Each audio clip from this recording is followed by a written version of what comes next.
Yo, Mike check 1 2 and 2 is definitely going down in a major way, man. Y'all know what we doing, man. It's the one and only, man. It's the kid they call X to the P, man. We're back, man, live in the studio for a very special edition. Now, those out there, man, we hope you have a safe and a wonderful holiday. Thanksgiving, be safe out there. This Sunday, it goes down, y'all. The Soul Train Awards is back Sunday, November the 29th. Now, we all know that Tashina Arnold and Tisha Campbell will return for their third time as the show host, right?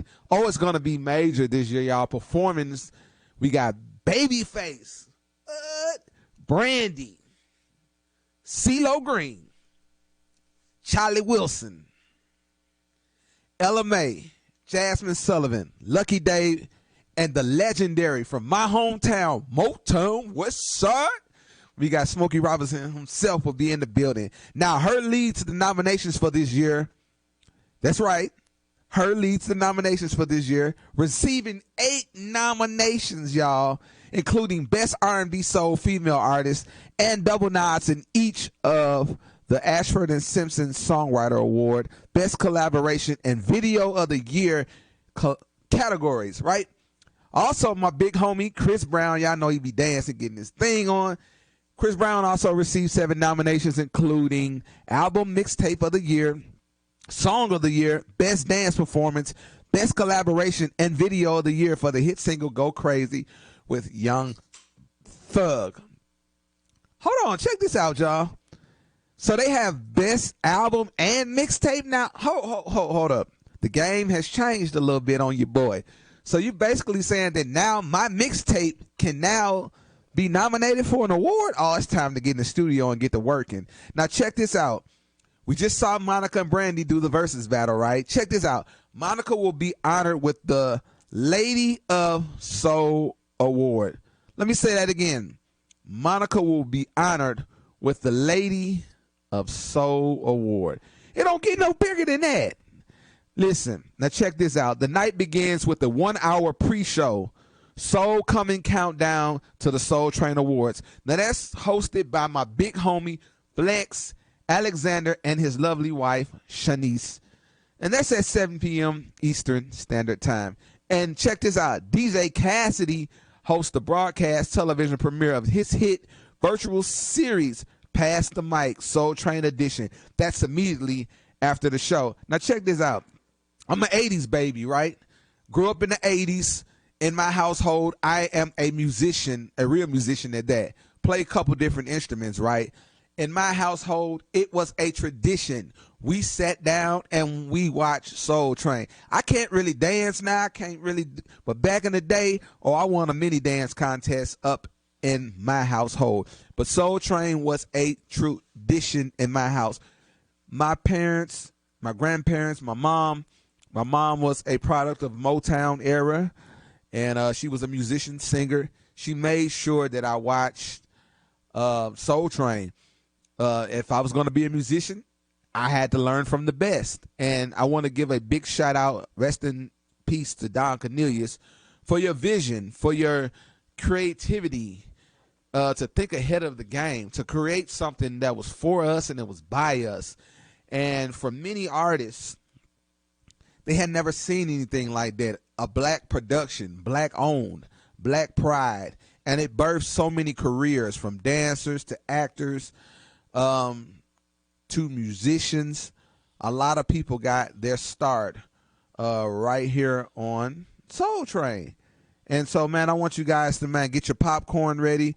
We got some wonderful interviews. Shout out to BET for keeping Soul Train movement alive.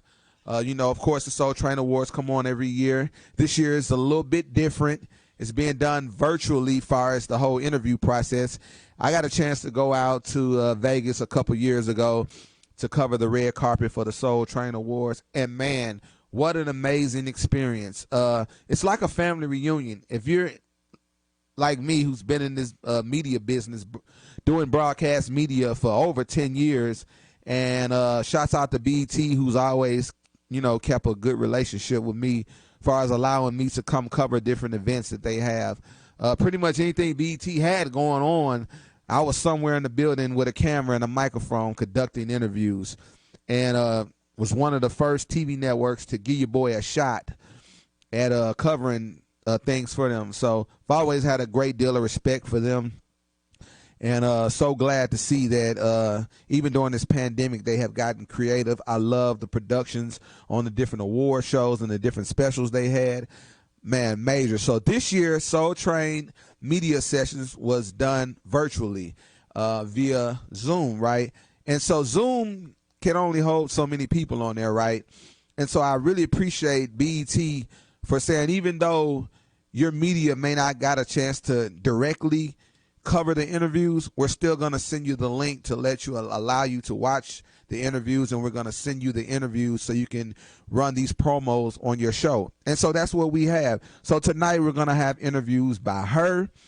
We're going to have interviews by Jasmine Sullivan, Jermaine Dupri, my boy Stokely from Mint Condition. Oh my God, legendary. And one that's very dear and close and personal to me and my family, the legendary Clark sisters. And I have so much history with them, and I will get to that in just a moment. I got my co-pilot in the building with me, my homie. We got Brother Jet in the building. What's up, Jet? What up, what up, what up? We're in the house, Visicom Media Group. We're in the house, and the house is packed doing great things. As I said when we started this voyage, that we're going to bring you some great information and great entertainment, and right now that's what we're trying to do, combining the two. We got what we perceive to be the best in infotainment, right, that's going right here. Your yes sir, community yes sir. radio, and our community is nationwide for one, and it's going to be global wide, yes sir, before it's done. That's right. Soul Train Music Award, great deal here. Is anchored in Soul Train. First of all, the Soul Train, the one that we're used to. I think most of my listening audience is used to. Some of y'all might not be too familiar with it. Right. Formed by the great Don Cornelius. I think the first initial Soul Train broadcast or the club or whatever was out of Chicago originally before they moved to Los Angeles. I know the television show, they probably moved to Los Angeles to start broadcasting the television show. Right. So a lot of great things came out of that. I believe the first broadcast on television in Los Angeles was 1970.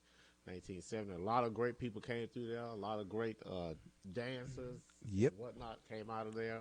Rosie Perez, I believe, was one of the more famous people who started out as a dancer on the Soul Train television broadcast. Jeffrey Daniels, Yep.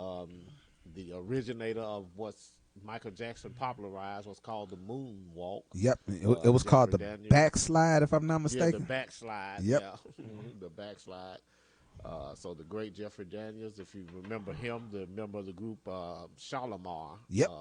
One of the original members who was originally a Soul Train dancer. So big things come out of Soul Train, and a lot of our culture was built and anchored right there on that stage. Yes, sir. Good stuff.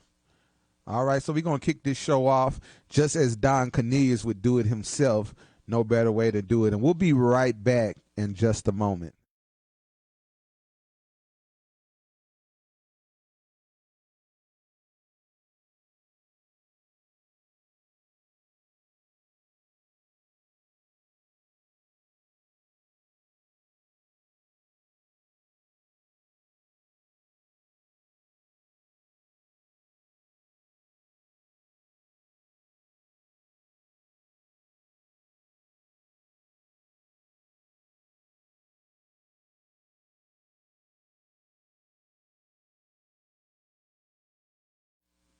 Did y'all see that?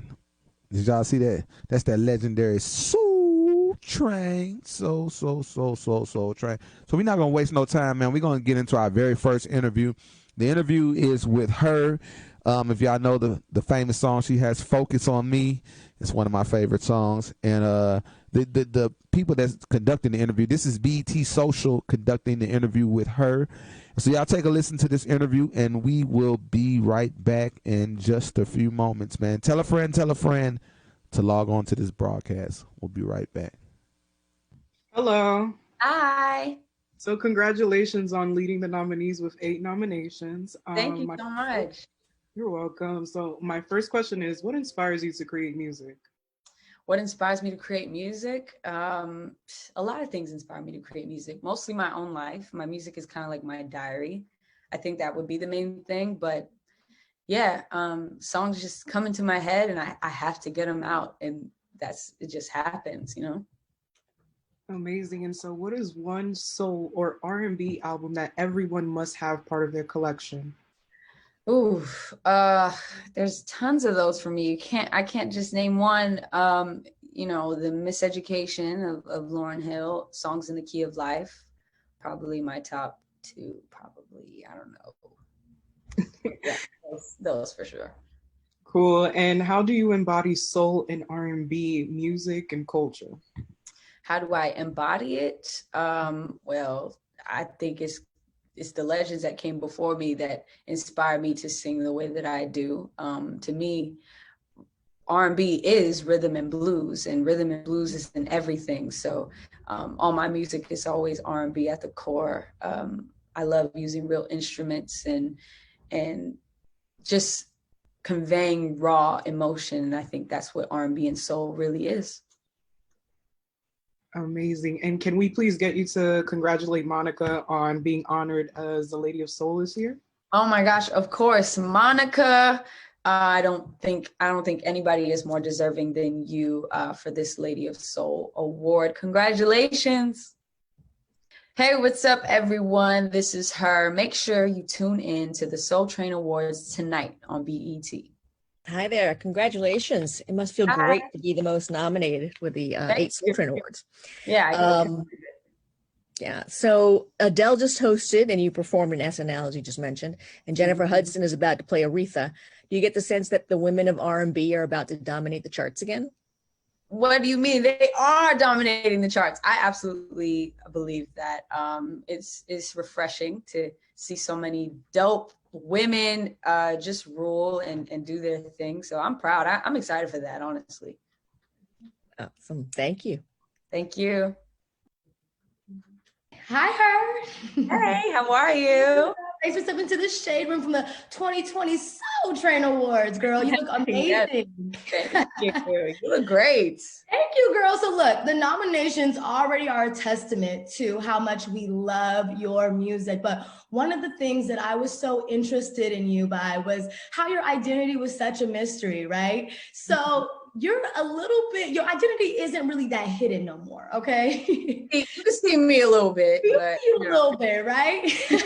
So what prompted you to be that much more open with us and allowing us to, see who you really are?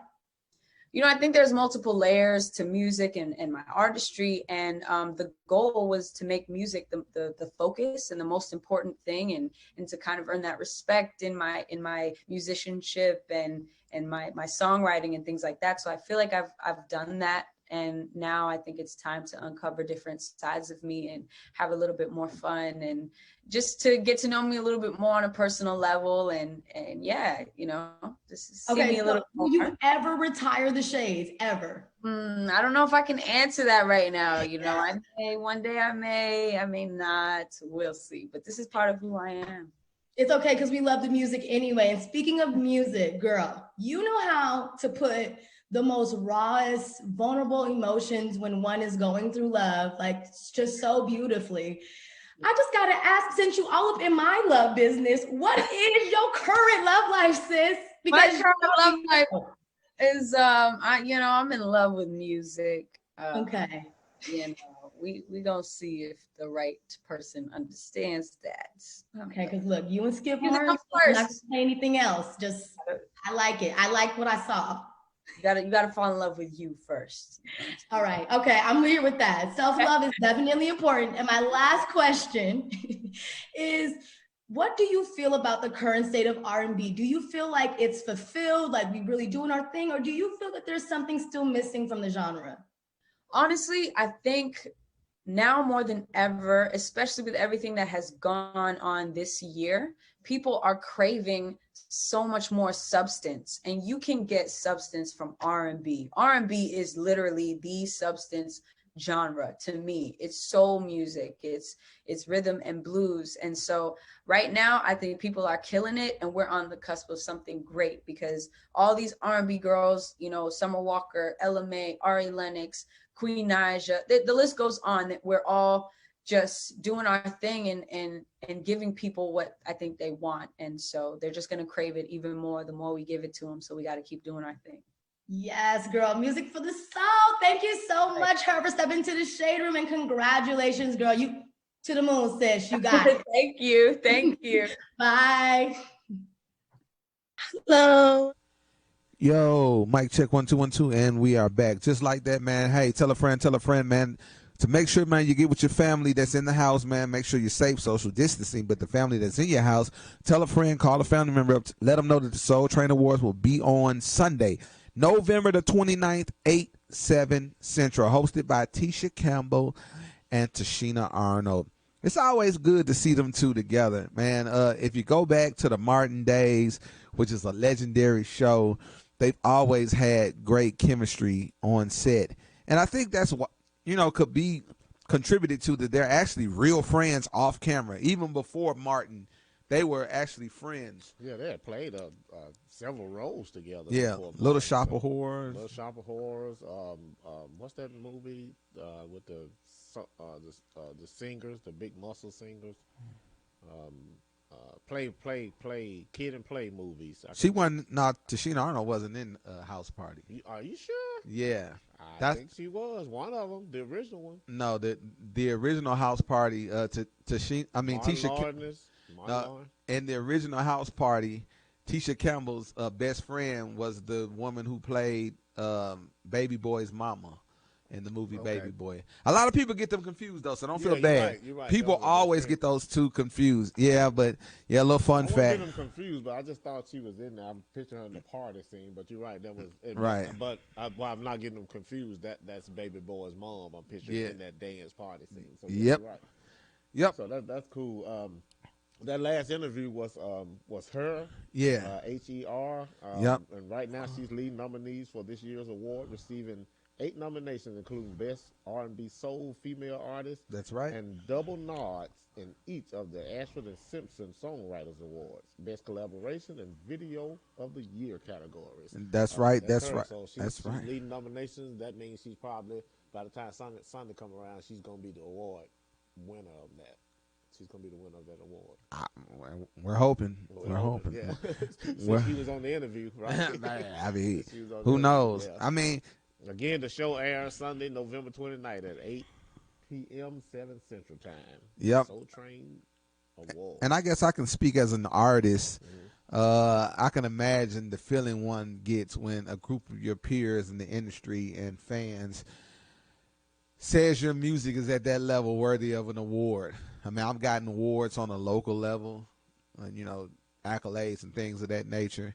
But I can only imagine if they said Tony X.P. Ivory for a Soul Train Award, this producer of the year or songwriter, man, I probably would have a cow. Which brings us to our, let's jump to Jasmine Sullivan. I don't know, you must be sleeping under a rock if you've never heard of Jasmine Sullivan, but Jasmine Sullivan's voice is one like none other. That woman can sing and just flat foot. I'm gonna say sang, S-A-N-G. I'm gonna have to say it country. I ain't from the South, but I'm gonna have to try to say it as country. Sang. Yeah. I even sound proper trying to say that. But Jasmine Sullivan, in her own right, is a phenomenal. What's her top song?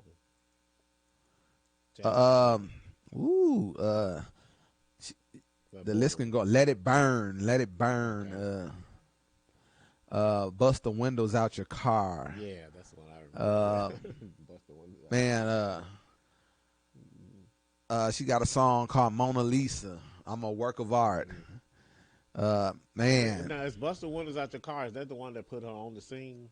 I believe that's probably one of her early on records. Probably the first I heard of her. Yeah. She may have been before then, yeah. Then she's got one with a reggae feel. Baby, I need you bad as a Don't try to sing. I need you. I can't sing. I need you. And then look, y'all want to clear a room. You want people to go home. Ask me to sing. Party. Yeah. But again, shout out to BT Social and all the different media platforms that was able to conduct the interview with them. I want to let it be known that since this year everything was virtual, there was thousands upon thousands upon thousands of us media people. We all applied to get our shot at these interviews. And shout out to BT for coming up with a clever way to include everybody. Though we may not been personally been able to conduct the interviews, they still sent us a link to where we can watch this virtual press conference, and they did send us these interviews. So any media outlet out there, I hope you guys don't mind us sharing your interview. We're all one big media family out here. So we're going to go into this interview with Jasmine Sullivan, and we'll be right back in just a few moments. Hello. Hi. So my first question is, your work has inspired a lot of vocal challenges across social media. So if you could start another one, what song would you choose and why? If I could start another vocal challenge, it probably would be no lie, this next single that I have coming up at 12 a.m. tonight, Pick Up Your Feelings. A lot of the project, I was kind of more focused on like the feel of the song and like lyricism. And so on this particular song, you know, I was singing on it. So I think that when people hear it, they're going to want to do a few runs from this song. Well, I can't wait to hear it. So what do you have in store for the Soul Train audience this year? It will be an ode to the past, definitely, around like the 60s time period, and just beautifully shot, and just an amazing performance. I'm really proud of it. Benny Boom directed it, and I think it's going to be really gorgeous. Great. And what is one soul or R&B album that everyone should have part of their collection, and why? I mean, it's so many, but the one that pops up in my head first is Firstborn Second from Bilal. When that album came out, I remember feeling like it gave me a little bit of everything. A lot of people probably don't know, he's from Philly, and he's an amazing talent. And it really was the blueprint for being able to combine so many different genres and anything you've been inspired by and putting it into one project. And that's kind of how I make my projects. Great. And what does soul music mean to you?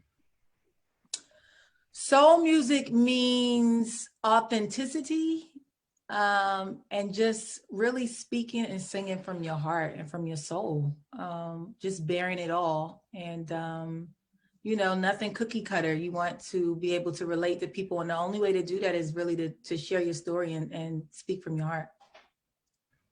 Great. And can we just get a quick drop of you congratulating Monica for being the Lady of Soul this year? Yes. Monica Gunica, congratulations for being Lady of Soul, girl. You deserve it, and we love you so much. Thank you. Okay, so for this last drop, introduce yourself and just say, make sure you tune into my performance on the Soul Train Awards tonight on BET.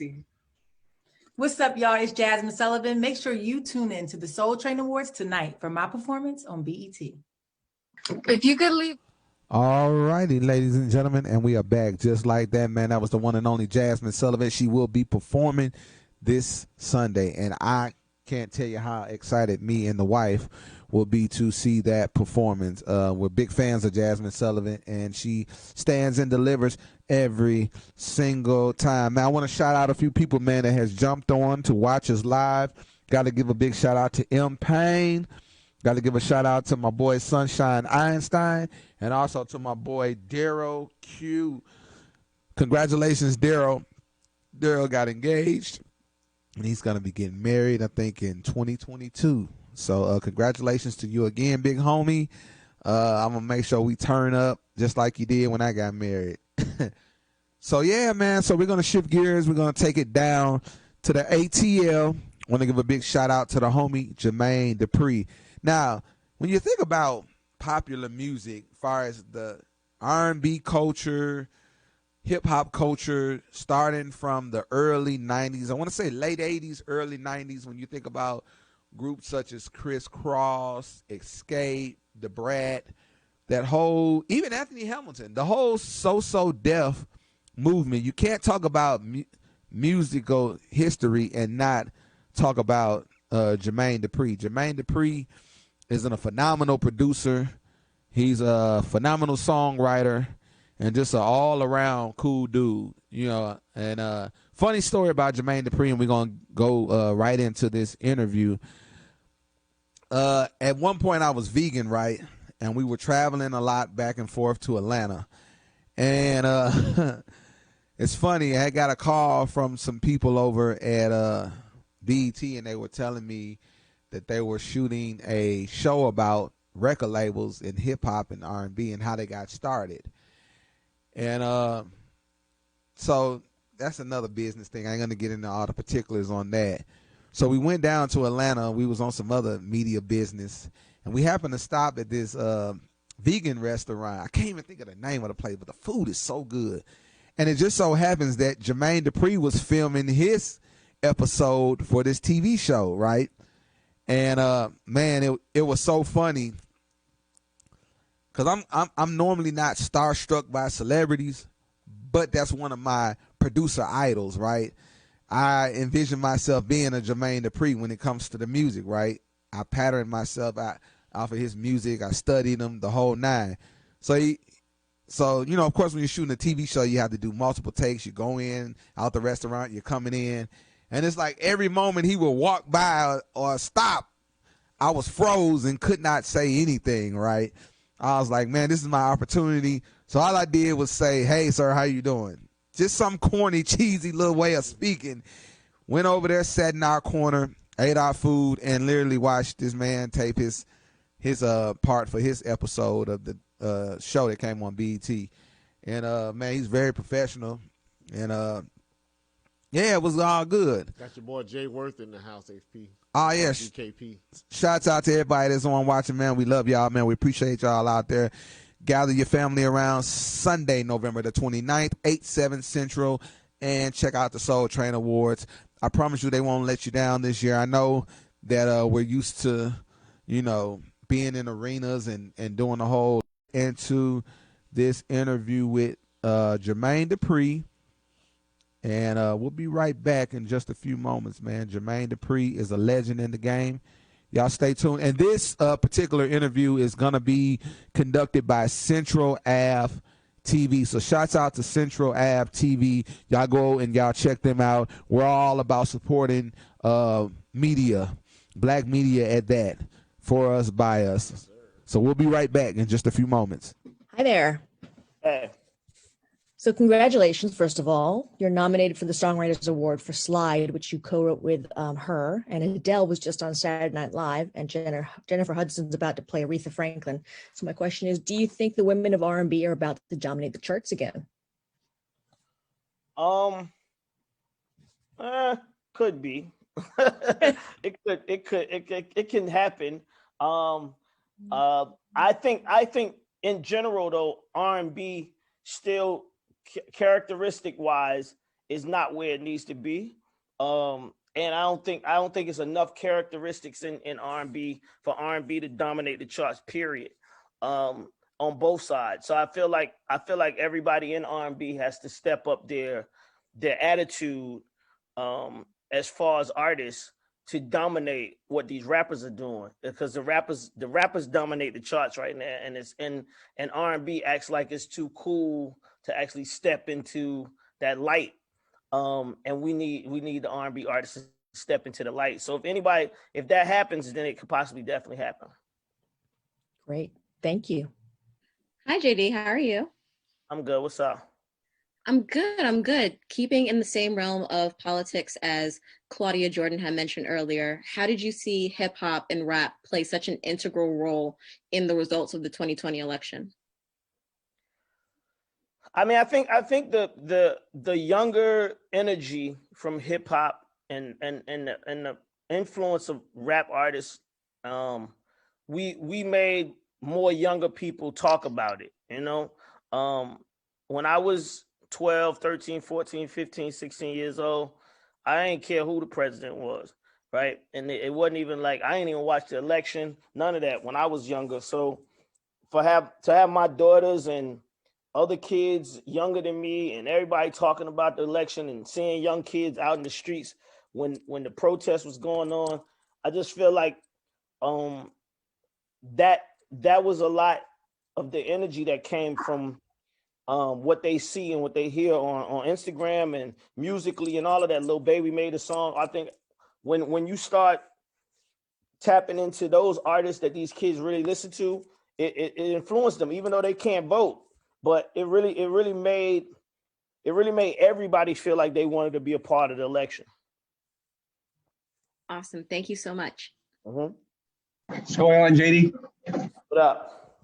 And then, so we've had conversations in the past about how 90s and 2000s artists have been struggling to transition into this new digital social media world. So my question to you is, do you think it still makes sense for artists of that era to release albums? Because it feels like albums have like a shelf life of a week now. So do you think it still makes sense? You said, do I think it makes sense for artists of the 2000s to release albums? Yeah, to release full-on projects as opposed to just singles now. R&B artists you speaking of, right? Yeah. I do, but I think, like I said, like I was telling the other lady, I feel like R&B, the characteristics of R&B has to step its game up, though. That's the problem. Like, you can't just be coming out the same way you came out in the 2000s in this era. Rap dominates, rap dominates the charts, rap dominates kids' mind, rap dominates Spotify, rap dominates everything. So you got to look at rap as a competitor now. When a lot of these R&B artists, they don't have that in their system yet to understand that, to be competitive. They just keep trying to put out regular R&B records, and that attitude is gonna get lost. That's what you're basically saying. It's like it's you can't just come out. You got to have something about your whole project. The project got to be a real project, more than just music. It's got to be a lot more. So I just think the R&B artists got to step their game up, and they could actually compete. But it's just everybody's still trying to do what they did in the 2000s. You can't do that. What the quarantine didn't actually make me write it, but during the quarantine, I started talking to more and more producers, talking to more and more artists, and I kept hearing a lot of these younger artists call me and B Cox and Jonte and my little crew. They were saying like they calling us the GOATs, and they was calling us all these other things. And I'm like, well, if we really those people, what are we doing in this time? What are we doing right now to soundtrack all of this activity that's happening, that's going on in the world? And I felt at that point, that's when I started saying we should make something, because I felt like if I was a guy that people feel is so good and so great, I wasn't stepping up to the plate to do what I feel like the greats of the past have done. It wasn't a problem for Marvin Gaye to make a song. It wasn't a problem for Stevie Wonder to make a song about the times they was going through. So I felt like it was my time. So I just felt like it was my time. And I felt like it was time to do it something like We Are the World, but with a younger influence of artists. Cool. And what is one soul or R&B album that you think everyone should have in their collection? You said young? No, soul or R&B album that everyone should have in their collection.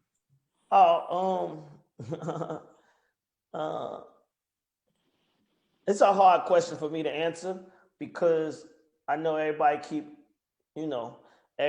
crying about R. Kelly. But I mean, if we can exclude all his charges and everything that's been going on with him, I'm not trying to like just put him like not look at it. I understand that, but I feel like Loveland for me is one of the most incredible incredible R&B albums ever. And I know people probably feel a kind of way because it's R. Kelly, but That's one of the records. Somebody just asked me this question. That's why it's on my mind. It was like, if you could leave with 3 records, if you could only have 3 albums, what 3 albums would those be? And I think Off the Wall and Loveland. What's up, y'all? It's Jermaine Dupri. Make sure y'all catch the Soul Train Awards this Sunday on BET. Yes, sir. Go ahead. All right, JD, what's happening? DJ Academics from WPGC in DC. I wanted to just speak on kind of your longevity and how it basically plays a part in how you were able to evolve from a breaker to a DJ to a producer to a rapper. How does that really play a hand in your songwriting and your way to just continuously adapt and just stay in touch with the music as it is every day, because it changes basically about every 5 years? Honestly, it don't change. That's just mental. You know, it's a numerous of things that, to me, you have to do every time you make records, and I just follow those number of things every time. And then, you know, look wise and sound wise and what the artist is and how they present themselves, those are the things that change. But as far as making a hit song or trying to make a hit song, it's a couple of it's like cooking, you know, on Thanksgiving. You know, if you want your Thanksgiving to be good, you know exactly what you got to do, or you know who you got to go get to make sure you got a great Thanksgiving and you ain't just at the house and people like, man, I should have went somewhere else, right? So it's kind of like the same thing. When you cook, you got to cook with the same ingredients. I try to follow these same ingredients every time. No problem, man. Appreciate you. Thank you, man. All right. Hi, JD. How are you? I'm good. What's up? So. All right, and we're back. We're back, man. We're not gonna play everybody's interview, but I hope y'all got some good information. That was the big homie Jermaine Dupri, legendary producer in the game. Man, has brought you some great groups: Escape, Chris Cross, Anthony Hamilton, and the list goes on. He's wrote for Mariah Carey. And he goes down as the GOAT in my book. Why? Yeah, one of the best. You know why he goes down as the GOAT? It has nothing to do with music. Why is that? He was with Janet Jackson. Oh. He gets the GOAT award. He gets the GOAT award. Man, you get the GOAT. You get that GOAT. But honestly, what we're doing here tonight, this is Visicom Media Group. Yes. Media Group, your brand new media group, your community media, bringing you the information, bringing you the entertainment that you need, that you deserve, and that's useful for our community. I just want to break down what we're trying to do here. This is technology. This is all technology based and rooted in technology. And yes, sir. We're doing here this the Soul Train Awards. Shouts out to BT. Invited a limited, as you can see by the guys who are asking these questions and doing these interviews, invited a limited number of people to interview the artists. Right. But then they shot the interviews out to media groups, media companies that they respect, right? And allowed us to broadcast these interviews based on what's coming up this Sunday, November 29th at the Soul Train Awards with all these great entertainers and stars. Soul Train's award will be hosted by Tisha Campbell and Tanisha Arnold this Sunday, November 29th at 7 p.m., 8 p.m. Central Time. So that's what we're doing here at Visicom Media Group. This is the kind of things that we're going to bring you. As always, we're rooted in information, reparations. We're always rooted there. Yeah. But our community is a whole community. We're not a monolithic group, and we're a multi-dimensional group. All right. And so we're going to bring you those things to satisfy you as long as it is useful. You know what I'm saying? So that's what we do. Man, so as we keep this train choo-choo-choo moving forward, man, growing up I'm an 80s baby, right? Born in 81. Ever since the age of probably about 5 or 6, decided I wanted to do music, right? And my goal was to create a band, right? And you know why? As I got older, I stumbled upon a little group that I love called Mint Condition, right? Mint Condition was for the people, for the people. And when I mean for the people, not just for our people, but Mint Condition was for the musician. Not many artists and not many groups out there cared about the musician, right? They conformed to the labels and whatever they said. Mint Condition, in my opinion, was one of the moderate bands that fought to keep musicianship alive. Now, if you go back to the 50s, 60s, and 70s, it was all about bands, right? Earth, Wind, and Fire, James Brown, and what have you. Barcades, can't forget the legendary Memphis Barcades. Shouts out to Larry Dotson, who has a brand new single out. Y'all go check that out. And but around the 90s, right? CDs begun to come out, right? At some point in the 90s. And so with that being said, they wanted to do away with bands, right? They figured with CDs and technology, here's a cost-efficient way to save money. Yep. We don't have to have a band anymore. We can track your music out on a CD, and you can sing to a CD. And the single singer will go for it because he gets paid more money, right? Because right. It costs more to afford this band and these background singers and things like that. So right. For the residuals, he gets more money and things right. like that. So he'll take and jump for it, not really thinking about what it's doing to the art down the road. You know right. But Mint Condition was not going. They said, we are a band. We ain't jamming in no CDs. Our concerts is going to have our music the way we want it to be seen. Live instrumentation. I mean, listen to Mint Condition's music. There's no way I would want to see Mint Condition live and not see the band, because the CD already gives me that live feel, right? Because they play all their instruments in the studio. So why would, I mean, as turned as it is on the CD, one could only imagine what a concert would look like. So I'm glad they fought for that right to say, hey, at our concerts, we are going to play our instruments live. And, Stokely is not only a singer, but Stokely is a drummer as well. So a little fun fact, if you didn't know, Stokely plays drums as well as he sings. And another fun fact, one of the keyboard players from Mint Condition ended up marrying Tony Braxton back in the day. Another little fun fact, Yeah, because I believe that a lot of the musicians from Mint Condition, the keyboard player from Mint Condition, he started off playing keyboards for Tony Braxton.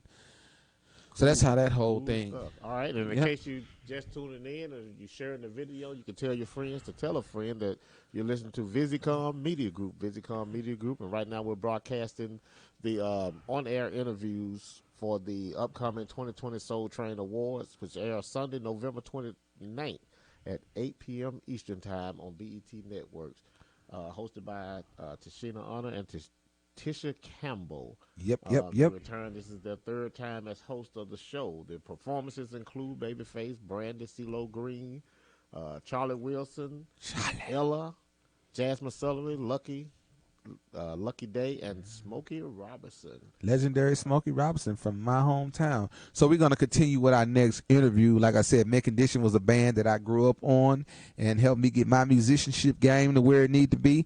So with no further ado, our next interview is by my guy, Mr. Stokely, lead singer of the group Mint Condition. But he is a solo artist now doing his Thug Is Naive.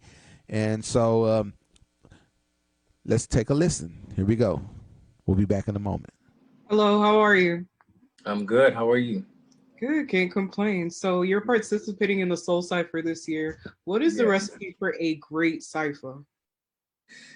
First of all, great artists, which you definitely gonna get that. BT, this is top of the list. So I'm honored to be here amongst that. But I think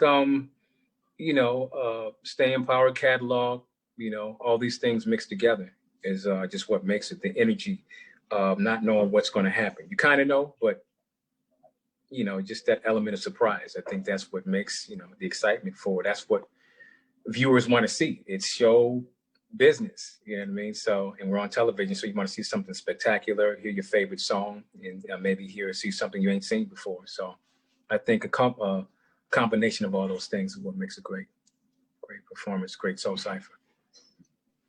Amazing. And what is one soul or R&B album that you think everyone should have part of their collection? Part of the collection, yeah. Man, there's so many. I could say Stevie Wonder's Hotter Than July, or I could say Marvin Gaye, with the Let's Get It On it. Yeah, I can start in there. I mean, that's so many, so much energy has been built up off those two albums. You know what I mean? So, yeah. Amazing. And how do you embody soul music? I'm sorry, say that again? How do you embody soul music? How do I embody soul music? Well, I'll just say what soul music means to me, because you always get this question of like, what is soul? What does it mean? I think soul is simply a connection. You know what I mean? When you say soul music, it's about me connecting to you, me connecting to everybody, relating to what I'm saying, how I'm feeling. And you're like, you know what? Amen on that. I get you. You know what I mean? I think that's what soul music is. That's what it really means to me. Cool. And can we get a video of you just congratulating Monica to being honored as the Lady of Soul this year? Right now? Absolutely. Monica, it's been long overdue. Thank you for thank you for your service. Thank you for your inspiration. So amazing, amazing, amazing artist that you are, amazing woman. I know folks who know you, you're amazing mother, amazing human being, and you've been doing this a long time. So well deserved on the Lady of Soul Award. Congratulations. What's up, y'all? My name is Stokely Sonic, Healer, the drum beater. Make sure you tune in tonight to the Soul Train Awards, 8:00 p.m. Don't miss it. Hey, how you doing? I wanted to ask you, with the current pandemic, people have been going inwards quite a bit. So what has this pandemic showed you about yourself as an artist and a creative? How resilient I am, just as everybody is, but I think more than I actually knew. And just because we're definitely inward, looking at families, looking at, not knowing what the future holds. I think it's taught me just how spiritual I am, and I always knew that, but I think it's another depth, another level, another layer that we've had to dig, all of us. So I think it's definitely taught me the resilience and we're gonna be all right. And I think because for a minute we were all the first couple months, we're just like in a daze, like what's going on? I mean, even walking around right now with masks and shields, and it looks like something out of a movie. But this is reality. This is our life right now, and we've had to be, turn inward. So I think for me, finding that strength is it's not new, but it's just a different level for me. Thank you so much. Yeah. Stokely, how you doing? Good. What's going on, man? Good, good. It's always good to see you. Last year, about this time, you and Tank, we interviewed you and Tank. Y'all told us we were going to get a collaboration. We haven't seen it yet. So I know, man. Blame it on the COVID. We'll blame it on. We'll do that. We'll blame it on the COVID. We got time. So yeah, I'm gonna have to hit him up, man. Yeah. All right. Really quick, I want to know, when did you fall in love with music? Not just as an artist. Growing up, I look back, I fell in love with music Sundays doing chores. I didn't like it then, but looking back, that's when I really fell in love with music because my parents was playing music. So when did you fall in love with music?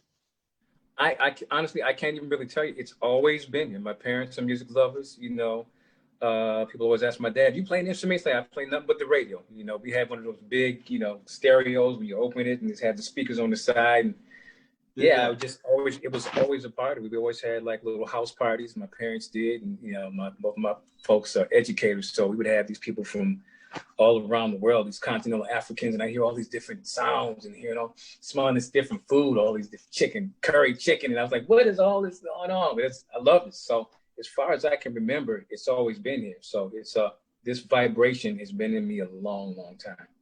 Yeah. Nice. Yeah. I can't wait to see the Soul Cypher. Yeah, man. Can't wait to do it. Yeah. Thank you. Thank you. Hi there, Stokely. How are you? Hey, how you doing?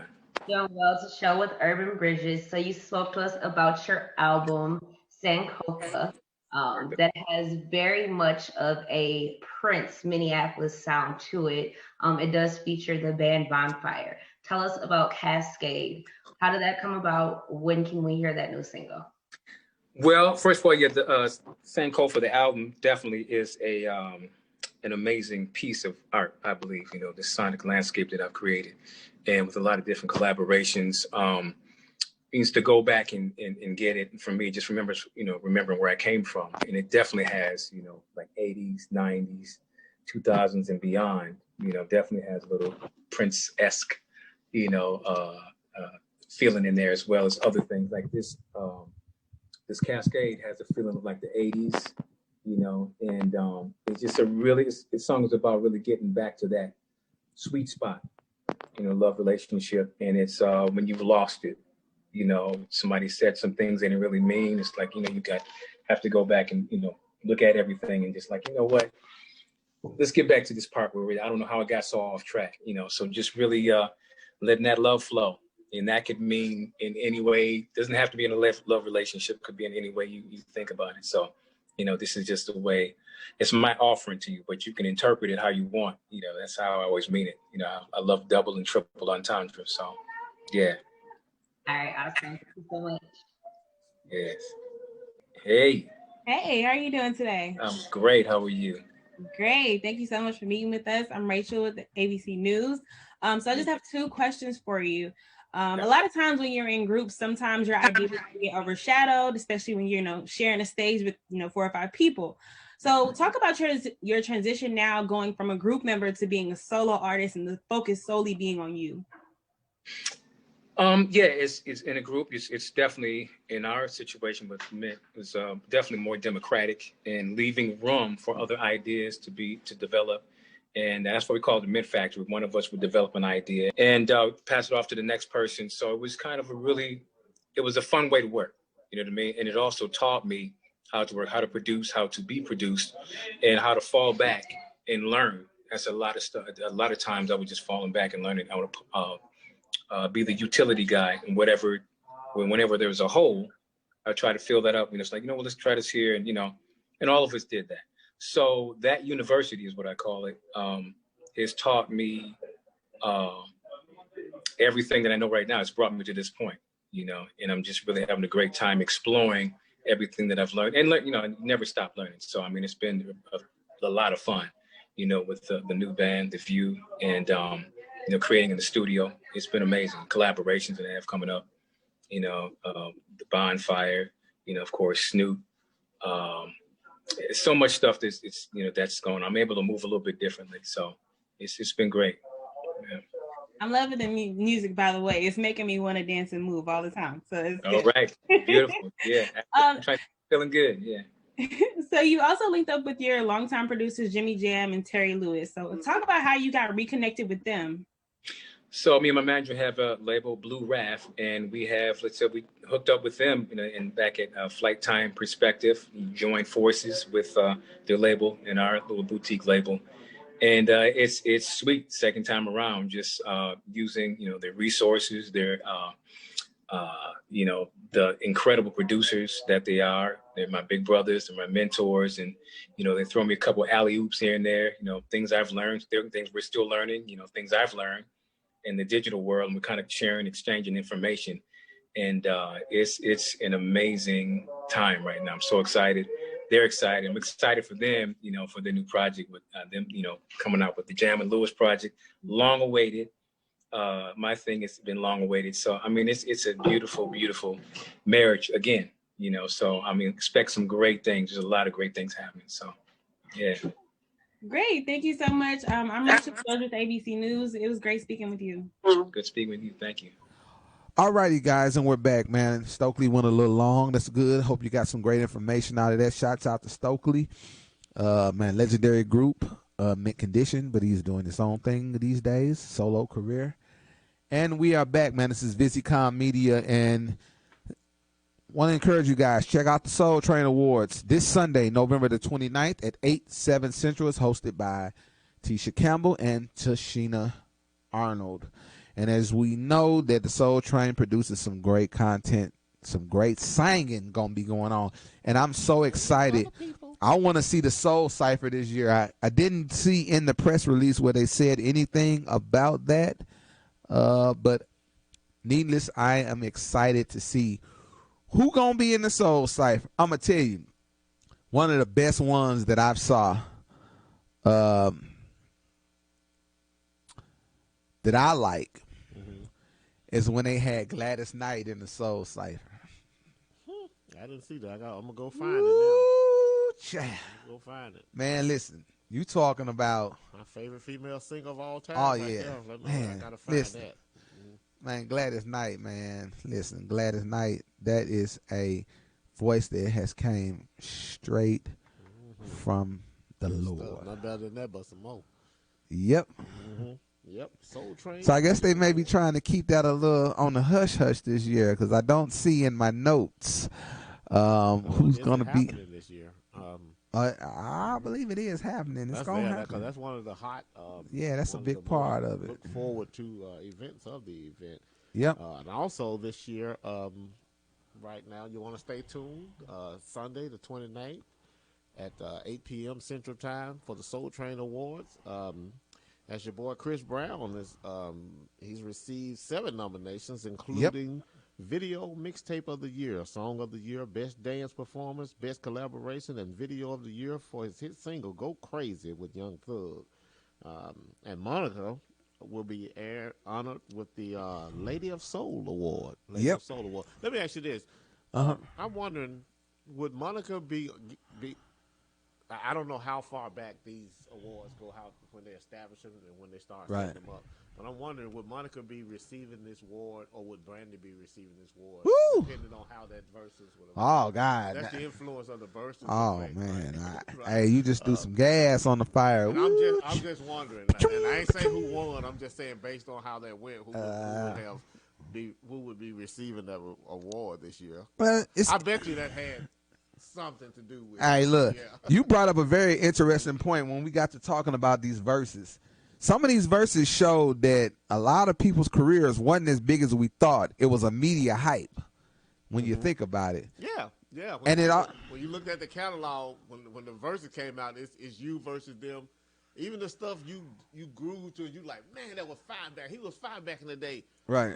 When you listen to it in a row, video after video, when you listen to those things, then you start to see it for what it is in hindsight, without the media machine telling you what's great. Right. Yeah, it looked a little different. Yeah, it did. It did. It humbled some folk. I'll say that. Exactly. It humbled some artists out there. Like, hey, it's hard to get over that continuous airplay every 3 songs. You hear this tune, right? You hear this tune, then you end up liking it. You know what I'm saying? Yeah.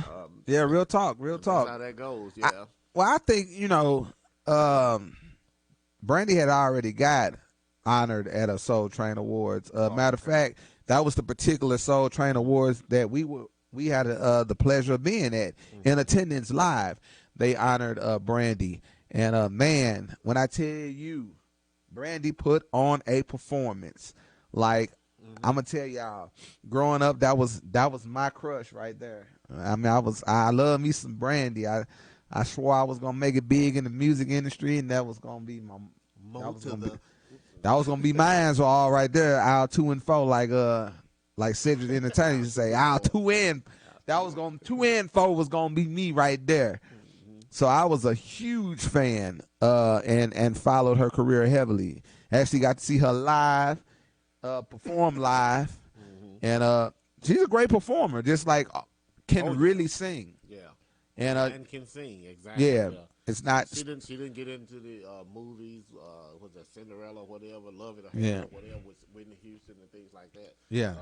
On good looks and dancing, she can sing. Yeah. She can sing. So yeah, they've already honored Brandy. So it's Monica's time. Monica has earned her right. Great hits over the years. I got a chance to see Monica perform live.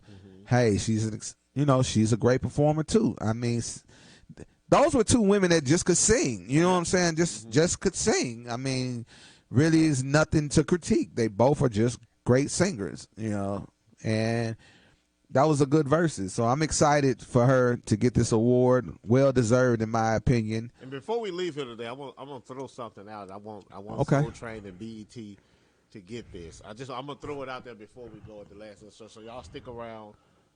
With an ideal I got in my head, and I think BET and Soul Train need to collab with the versus people. Don't take anybody things and make your own, but collab with them and make this thing happen. Right. It's gonna be the biggest versus in Oh, the yeah. history. But Okay. I'll throw it out there. Just the idea. Okay. We'll throw it out there. Okay. Let's shift gears a little bit musically. Let's take you back to a little old town called Detroit, Michigan, right? Now, you can't talk about Motown without mentioning Memphis, right? Because I believe in my heart that music started right here in Memphis. Can't argue with me on that. That's just what I believe. Nobody's going to ever convince me anything different. I believe music started right here in Memphis, as far as that good gumbo soul. Exactly. You know, Memphis has that soul. So let me tell you this: if you out there, if any of you guys study music history, you'll know that Africans believe that the drums could change the heartbeat and the soul of a man's being, right? Right. Traditional African. So that's a soulful thing. That's a soulful connection. That's one of the reasons you have what you have in the Gregorian church, what's called the Gregorian chants, where the Right. monks chant in their praise to God, and they don't believe in using music because they believe music interrupts your prayer to God. That's why you get the ho. That's Gregorian stuff, right? Right. European monk stuff, right? So they understand, and I said that to say they understand the influence music can have, whether they anchored in the right place or not. Right. You know what I'm saying? But we know what music does. Music shows your soul. Music shows your Right. soul. And for us, for black people, and I said all that to say when XP said music starts right here in Memphis, it's because music's gonna start with the Africans, and music gonna start with the, as far as you're talking about here in Right. America, music gonna start in the South. Right. Memphis is the north of the South. It's the soul of the South, the new Right. soul of the South, right? Right. So that's where you get the idea that Detroit was the blueprint. Detroit was the market. Right. But like all the great things, everybody rolled out of the South. You already know Right. everybody in New York and Detroit, ask them where they come from. Mississippi, Yep. Alabama, Georgia, Tennessee. You know what I'm saying? That's how it rolls. Yep. You know what I'm saying? That's That's just the exactly. way it is. And so we know where it rolls from, but Right. that's okay. That's okay. Right. So we're going to shift a little bit. We're going to go to my home city, Detroit, Michigan. And so I've been doing this media game for a lot of years now. And every time I've gotten a chance to interview a Clark sister or one of their children or any family member that's kind of related to them, I always would go into my story, and I tell my story not on a braggadocious type of situation. I tell it because it's a part of my history and my legacy, and it's what grounded me in this business today. We're talking about the legendary living legends, the Clark sisters. You can't speak of gospel music and not speak about them. Probably around the age of maybe 12 years old. I was in the 6th grade, living in Detroit. I went to live with my grandma. We moved out to Oak Park at first. Probably I was in the 5th grade in Oak Park. And then right after that, we moved to Southfield, Michigan, and went to a middle school by the name of Bernie Middle School. And as far as back I can remember, my grandma always worked in patient health care, right? She used to work with mental patients at those houses that they had for patients. And so many years of experience in that. And we're Kojic. So our church that we went to was right down the street from Karen Clark's church. And so word had got around that they were looking for a caretaker for their mother, because at this point, their mother, she was in a wheelchair due to diabetes. One of her legs was amputated, and she needed care. And so the recommendation came from my grandma through a mutual friend that was already assisting. And so my grandma got the job as her caretaker. And for me, life changed at that point. The church I went to was a pretty big church in Kojic by the name of Bishop P.A. Brooks, R.I.P. But a lot of great people came out of that ministry, one being the legendary gospel producer and writer, Rudolph Stanfield, which was my minister of music, where I kind of learned how to play gospel music on a piano and drums. And so that led to my grandma getting a job as Dr. Mattie Moss Clark's caretaker. So life shifted for me at that point. Got a chance to be around Dr. Mattie Moss Clark as a result of that, because my grandmother was her caretaker. So after school, we would go over there. That was where we pretty much were at in the evening times until it was bedtime. So I spent a great deal of time with Dr. Mattie Moss Clark during her latter years before she passed away. A lot of knowledge. I'm 12 years old, so I'm like a sponge. I'm soaking up every piece of knowledge that I can get. And there's a quote in the Bible says, be slow to speak and quick to listen. So a lot of times I wouldn't say anything. I would just sit there and listen, because it's just like if you were put in a room with Quincy Jones. Quincy Jones is one of the best that ever did it musically. So if you think on the gospel side, Dr. Mattie Moss Clark was one of the best that ever did it. What she stood for was pure excellence and realness. So I shut up and I listened. I used to carry a little portable keyboard with me that took C batteries. Cheap little Yamaha keyboard, but I used to carry it along with me. Couldn't really play at all, but I would take it with me over her house, and I would attempt to try to play songs. She would give me advice, and she used to always, because Dr. Mattie Moss Clark had a school in Detroit, School of Music. She would always say, I'm going to get you to go down there and start taking lessons. Just never end up going. Just continued the self-taught route. But I spent a great deal of time with Dr. Mattie Moss Clark.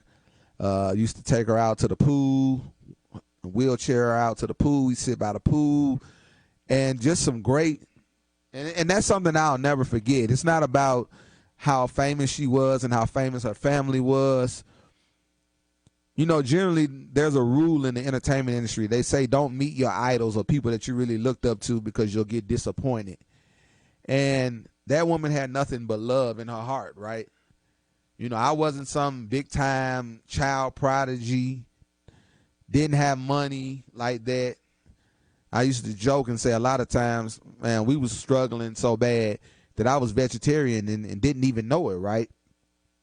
But she took me up under her wing and gave me some advice and some things that stuck with me that kind of kept me out of a lot of trouble in life. I got into some trouble, but I ain't gone as deep as I could have went had I not had mentors in my life such as Dr. Mattie Moss Clark. And so I said, wherever I go, I'm going to tell that story, because, you know, that's something that has kept me grounded and kind of kept me alive. You know, if you think about it, statistically, coming from that city, I ain't even supposed to be sitting here. A lot of the homies I grew up with, they not living anymore.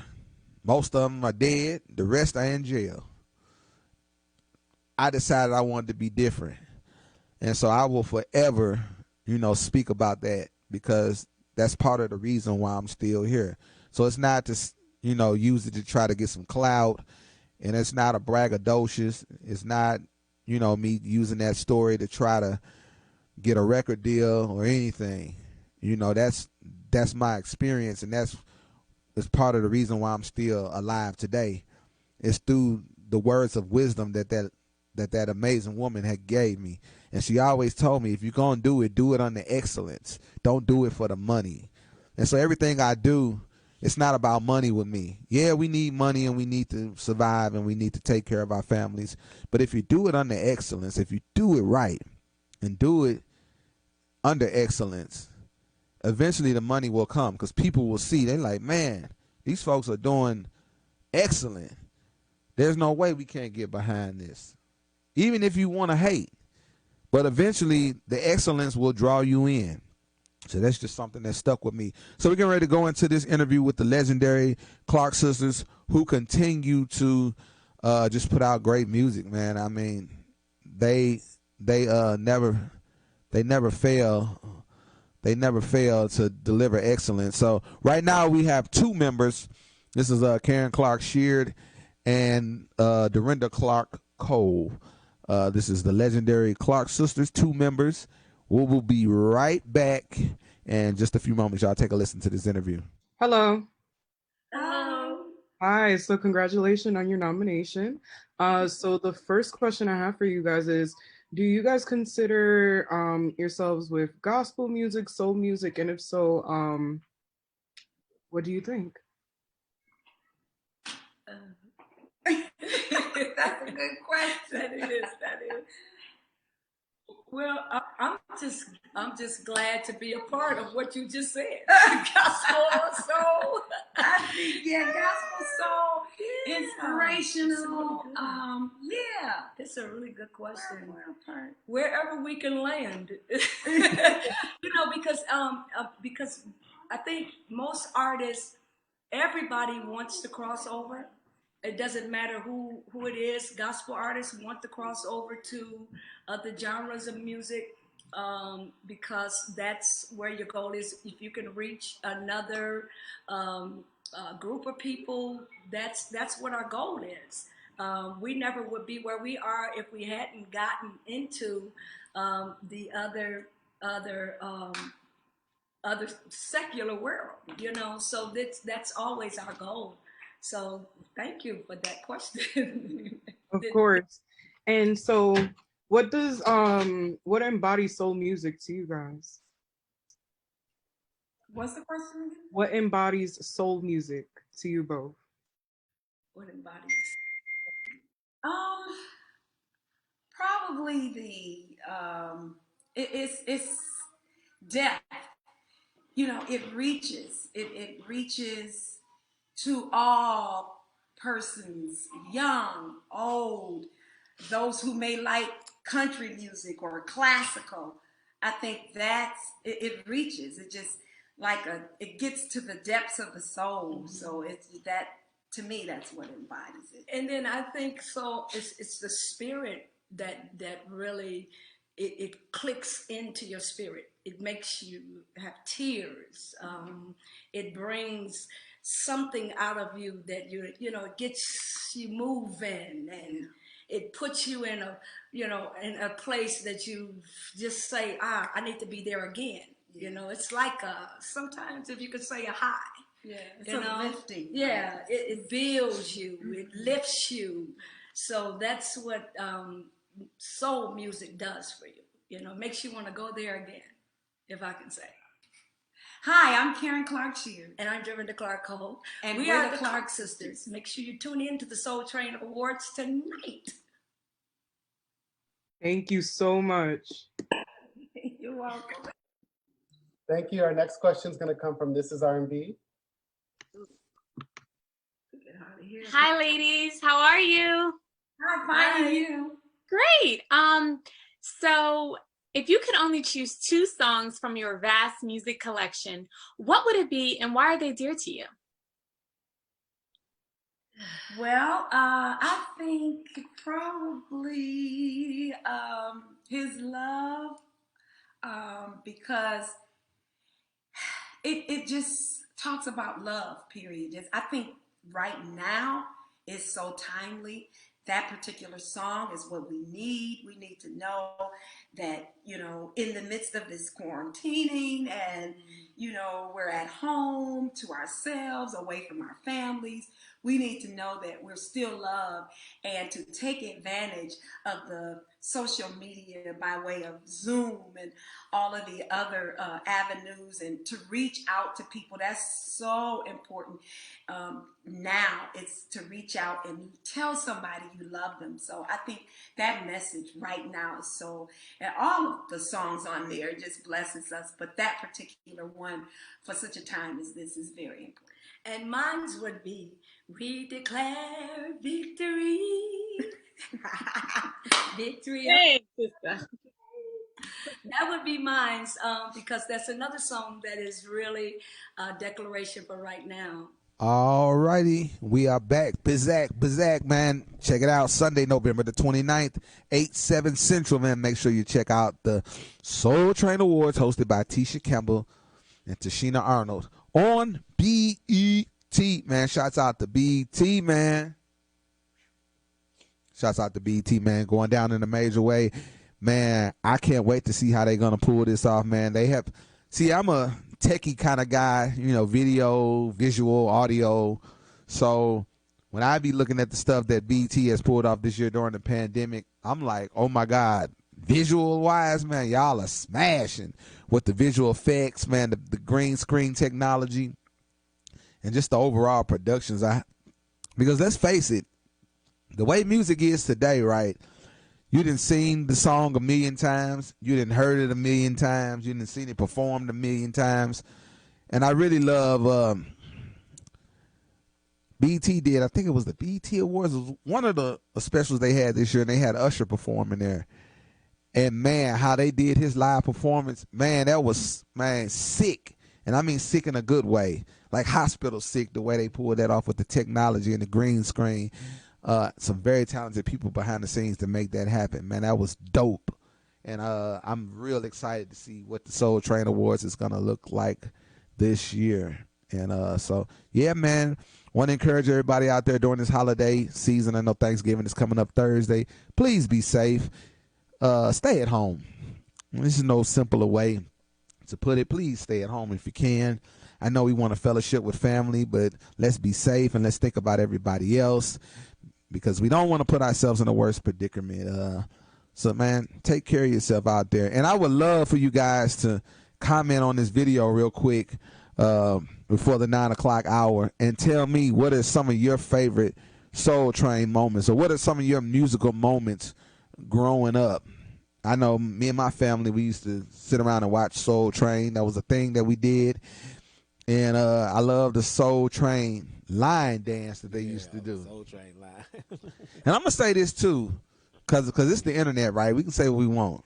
Some of y'all mamas need to quit acting like y'all wasn't dropping it like it was hot. I seen them videos. Right. I seen them. Them was mamas on Soul Train. Yeah, y'all was dropping it, man. Stomach out, yeah. But you know what? One of my favorite things I love to see during the line dance, when there would be like two people and they pre-rehearsed the dance chord. Oh yeah, they had to look. Yeah, they was coordinated so it'd be two people and they had their own little dance moves they would do. Man, I'm telling you. But speaking of mamas and hearts and acting like they wasn't, we always say, I'm glad social media wasn't around when I was young. Well, Soul Train is most of y'all social media. Yeah, it was. A lot of y'all social media, because I know if you ever been around guys who are coming up when I was younger, or you ever been around guys who had ever served time in prison or anything like that, in prison television is limited, right? You wasn't gonna have no porno in there, so this was their porn, basically. Right. I've heard the guys talk about this actually. Wow. Dudes get to fight with somebody. You wanna start a fight real quick. You wanna start a brawl real quick. Come in the television room, wherever that is, wherever they keep that in prison, however that works, and turn the television off of Soul Train. Wow. Hard or tough as whatever. Oh, it's going down. Wow. Turn Soul Train off, because that was yeah. That was their Cinemax late night. Wow. Well, look. Fun fact: Vivica Fox was a Soul Train dancer. Did not know that. So if that's what you saw, yeah, I can understand. I totally understand why you would be upset. Yeah, a lot of people, man, got their start on Soul Train. So a lot of people. Shouts out to. I remember Don Cornelius was speaking about the first time James Brown came on the show, and just how shocked and amazed James Brown was, because he's like, he had never seen that before, like all black production, all black crew. He said he kept asking him, man, you sure this you, bruh? Like, brother, this all you? Like, nah, for real, this all you, dog. You know how you just be like in disbelief, man, that's all you, bro. Like, bro, you really, like, you call the shots, like, and he was telling them like, yeah, this all me, partner, this all me, you know.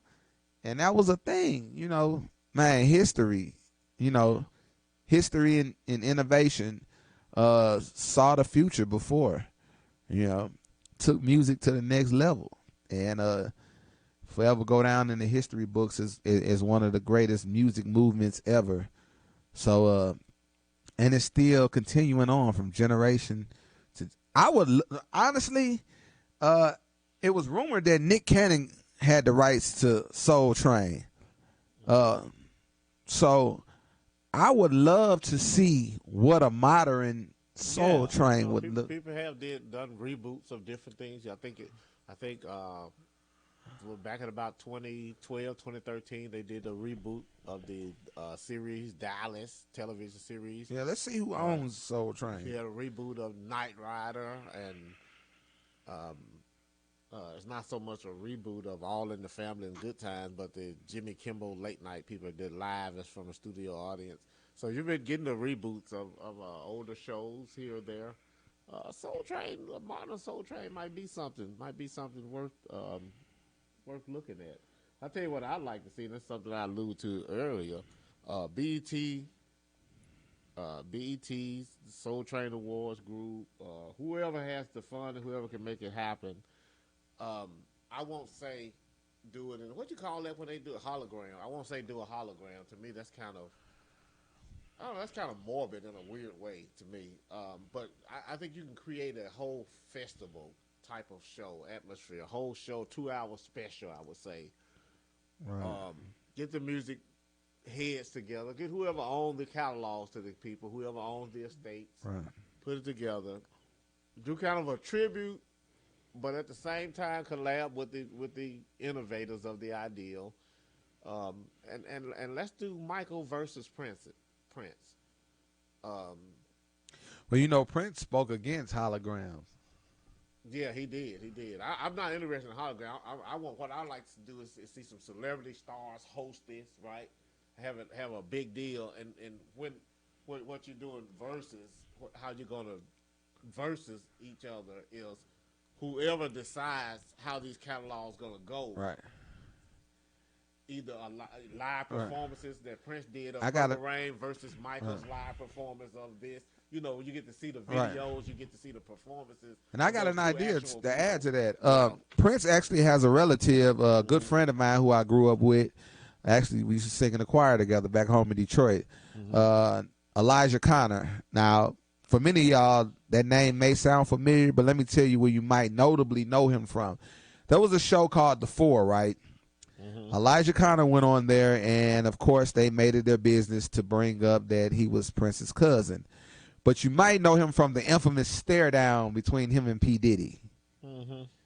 I don't. I mean, but on that show P. Diddy had. Yeah, the Four. Yeah, I never watched it, but But you heard about it, though. Yeah. Okay, the infamous stare down was between Diddy and Elijah Connor. Elijah Connor is related to Prince. He's Prince's cousin. I mean, in blood, I mean by that. And actually, Elijah Connor, he's made mention that he's the last of the family who sings. So the family is kind of, you know, depending on him to take the musical journey to the next level. Elijah has a brother, but his brother is a doctor. He has a doctor's degree, and he's an author. And so I think it would be dope if we got Elijah Connor to represent Prince, and then we got one of Michael Jackson's, either his son or a Jackson sibling, and I think that would be one dope versus to honor their relatives. I think that would be super dope. So if it happens, which I don't know, y'all heard it here first. I say let's get Elijah Connor and let's get one of the Michael Jackson's relatives and do a versus that way. I think it would be super dope and a great way to honor the legacy of two great musicians. Yeah. And this is the thing. People always wanted to pin Michael Jackson and Prince having beef. And it wasn't that. Yeah. What it was is Prince was honest. He said, now one of us really needed each other. Yeah. He said we were both so great at what we did, there was no need for a collaboration. Why collab or challenge each other? And in all honesty, a lot of people do that, and it's for the money and things like that. well, Mike was great in his own right. Mike was great, arguably the best, right? Right. And even in that argument, some people, Prince were their favorite, but Mike was, you know. But I would say this: Mike would have took that, and Mike wanted the collab, right? But that was Mike's type, not a knock on him or anything, not a Right. flaw in his character, anything. Most people would, but if anybody would not want that, it would be Prince, because he was just cut different. Yeah. Prince was just cut different. He wasn't about money. He wasn't driven about money, right? Nah. Because he could have had a lot of money had he allowed himself to just go commercial and let people own the rights to it. He could have been. I mean, he was huge, but I can't even describe how much bigger he could have been if he hadn't hoarded all of his own music things and Right. things like that, you know, and because he wanted Right. to own it, and so the machine wasn't going to push him the way they pushed Mike, you know, Right. especially later on. So, so Prince, I can see him, and he didn't need it, like you said, he didn't need it for what, you know, why, for what, and Prince didn't collab with many people unless he owned the thing. You know, he wrote some songs with Shaka Khan, a bunch of people that we don't know about. He wrote things, but Prince wasn't out there lending his brain to people. Right. That's just not what he was about. No. And there's no knock on him for that. That's just what his thing, you know.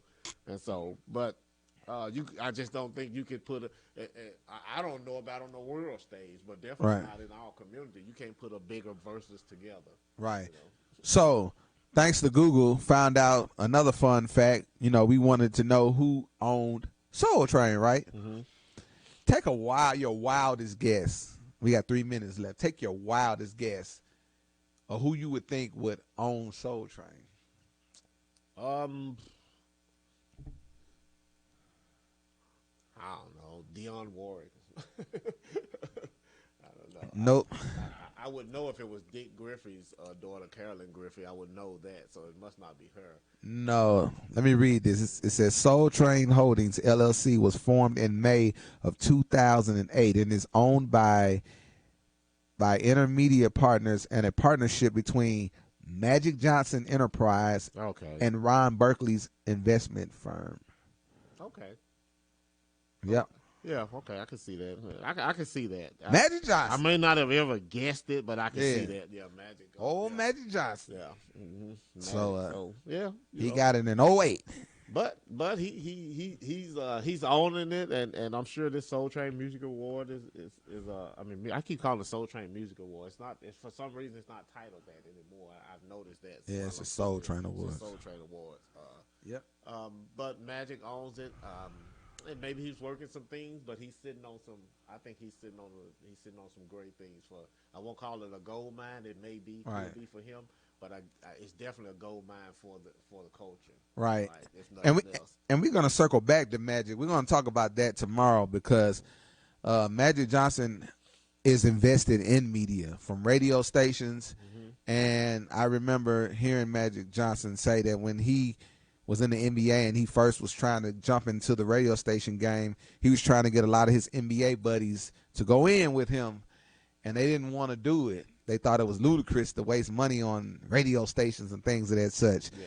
Who has the last laugh now? But that being said, man, we want to thank everybody for tuning in to this special broadcast. Physical Media Group, baby. Y'all check out the Soul Train Awards Sunday, November the 29th. It'll get greater later. 8/7 Central, and the famous words of Brother Jet before we get out of here. If it looks like we're getting smaller and smaller, it's because we're getting farther and farther away. Holla.